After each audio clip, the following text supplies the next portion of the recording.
keeps looping.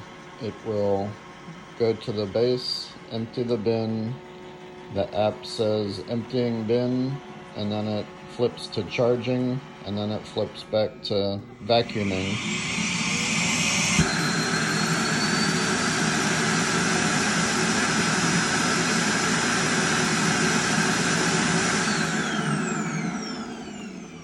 And then when it starts vacuuming again, it just goes about 4 feet out, turns around, goes back to the dock, and repeats the process again.